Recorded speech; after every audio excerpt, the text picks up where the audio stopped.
Assalamualaikum warahmatullahi wabarakatuh. Halo anak-anakku, semoga kalian dalam keadaan sehat. Salam rindu untuk kalian semua. Tetap semangat dan patuhi protokol yang ada. Di video pembelajaran kali ini, Ibu akan melanjutkan materi selanjutnya, yaitu unsur kebahasaan dan struktur yang ada di dalam teks deskripsi. Ada 5 unsur kebahasaan yang perlu kalian pahami. Ibu akan menjelaskan satu persatu. Yang pertama, terdapat penggunaan preposisi atau penggunaan kata depan di yang menunjukkan pemisahan kata jika merujuk kepada nama tempat atau lokasi. Maka pemakaian kata di harus dipisah. Berbeda jika penggunaan di sebagai awalan rangkaian. Contohnya, di Jakarta, di pantai, di bawah, dan sebagainya. Kemudian, ada di sebagai awalan dirangkai. Contohnya, dibangun, dimakan, ditulis, dikasih, disayang, dan sebagainya. Unsur kebahasaan yang kedua adalah adanya penggunaan kata umum dan kata khusus. Kata umum atau hipernim adalah sekelompok kata yang memiliki cakupan makna yang lebih luas. Sedangkan kata khusus atau hiponim adalah sekelompok kata yang memiliki makna yang lebih sempit. Contohnya, jika ibu mengatakan kata umumnya bunga, maka kata khususnya adalah mawar, melati, anggrek, dan sebagainya. Jika ibu mengatakan kata umumnya warna, maka kata khususnya adalah merah, kuning, hijau, dan sebagainya. Kalau ibu mengatakan kata umumnya buah, maka kata khususnya adalah apel, anggur, jeruk, mangga, dan sebagainya. Hal ini berarti kata khusus lebih kepada jenisnya. Yang ketiga, terdapat penggunaan kata sifat atau adjektiva, yaitu kata yang berfungsi untuk mengungkapkan sifat, benda, hewan, atau keadaan seseorang. Contohnya, lama, baru, senang, sedih, tua, dan muda.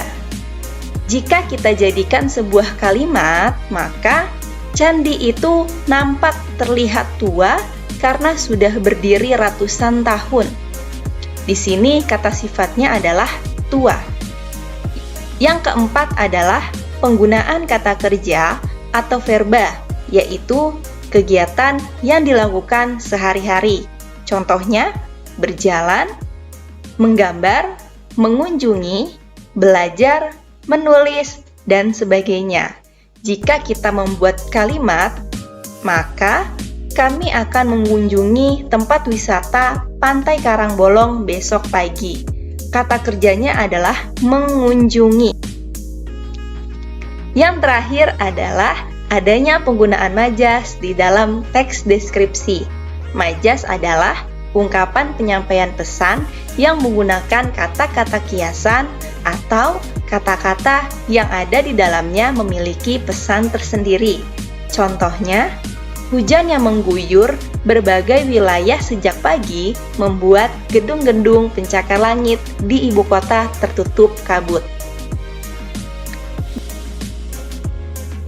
Baiklah anak-anak, selanjutnya Ibu akan membahas 3 struktur teks deskripsi. Kesatu, yaitu deskripsi umum. Pada bagian ini, biasanya memperkenalkan nama objek, tempat, sejarah, atau orang yang akan dideskripsikan. Yang kedua, yaitu deskripsi bagian. Pada bagian ini berisi gambaran yang lebih rinci, berdasarkan apa yang dilihat, dirasa, didengar, dan sebagainya. Yang terakhir adalah simpulan atau kesan, berisi ringkasan terhadap hal yang dideskripsikan. Berikut, Ibu akan berikan contohnya. Tongkonan adalah rumah adat masyarakat Toraja yang berada di Sulawesi Selatan. Rumah adat ini memiliki bentuk unik menyerupai perahu dari kerajaan Cina pada zaman dahulu. Tongkonan berasal dari kata tongkon yang artinya duduk bersama-sama. Tongkonan terletak di sekitar 12 km ke arah utara dari Rantapoa.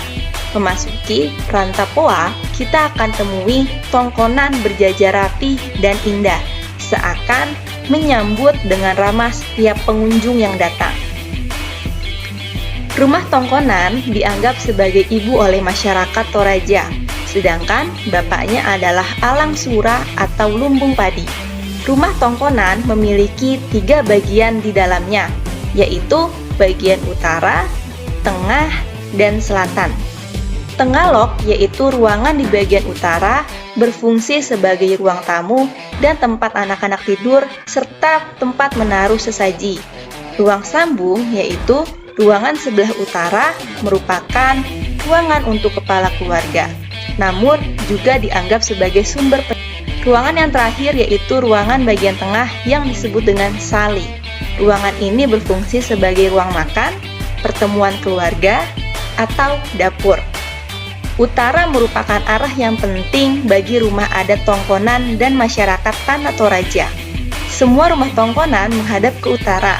Utara dan ujung atap yang berdiri berjejer mengarah ke utara, merupakan lambang bahwa leluhur mereka berasal dari utara, dan di waktunya nanti mereka akan kembali berkumpul di utara. Ciri khas dari rumah tongkonan, kepala kerbau tersebut ditempel di depan rumah, dan tanduk-tanduk kerbau pada tiang utama di depan setiap rumah. Semakin banyak jumlah tanduk kerbau yang terpasang, maka semakin tinggi pula derajat keluarga tersebut. Tanduk kerbau di depan tongkonan melambangkan kemampuan ekonomi keluarga yang mendiami rumah tersebut. Sungguh kaya warisan budaya Indonesia. Kita harus bangga memiliki warisan budaya dengan nilai artistik tinggi dan unik. Rumah adat tongkonan merupakan warisan budaya yang perlu kita jaga dan lestarikan.